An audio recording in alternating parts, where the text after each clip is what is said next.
السلام علیکم ورحمۃ اللہ وبرکاتہ۔ اعوذ باللہ من الشیطان الرجیم، بسم اللہ الرحمن الرحیم۔ ربکم اعلم بما فی نفوسکم ان تکونوا صالحین فانہ کان للأوابین غفورا۔ جو کچھ تمہارے دلوں میں ہے اللہ تبارک و تعالیٰ اسے خوب جانتا ہے۔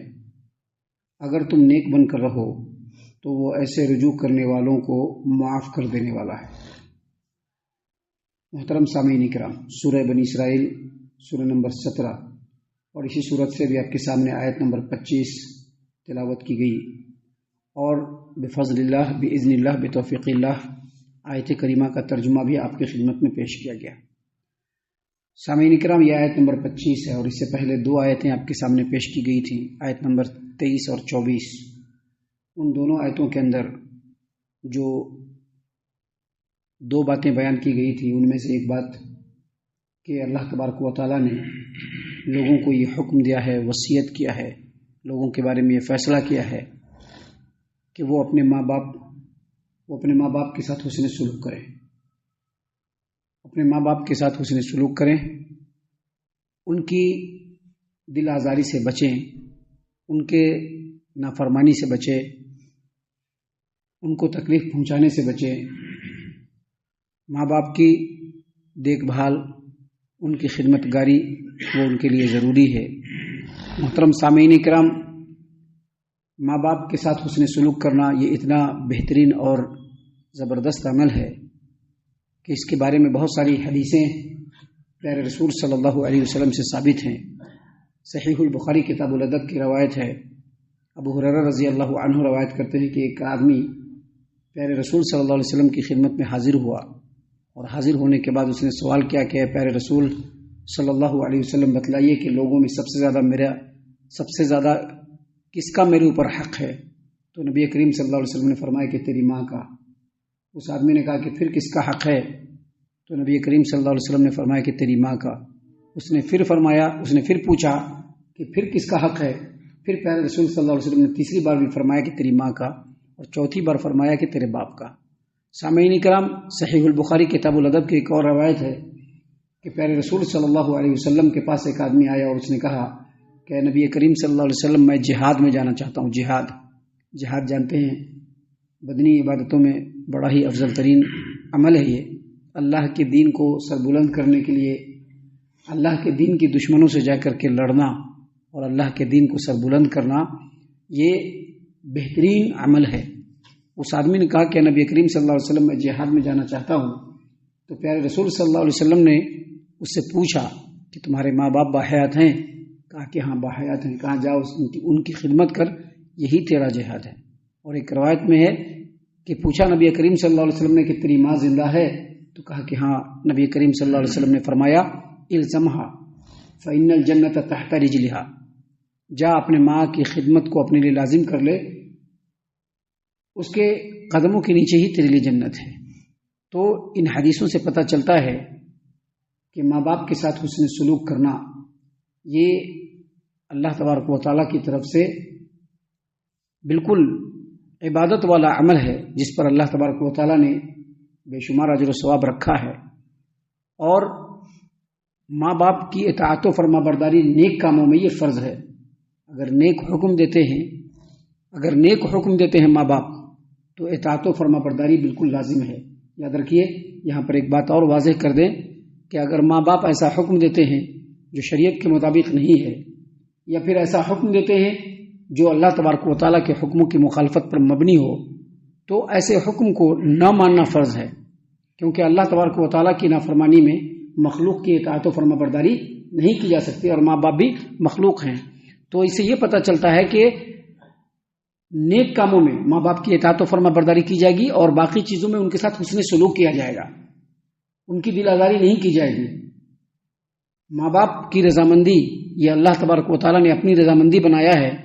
اللہ تبارک و تعالیٰ کے رسول صلی اللہ علیہ وسلم کا فرمان ہے کہ رضا الرب فی رضا الوالدین و سخط الرب فی سخط الوالدین۔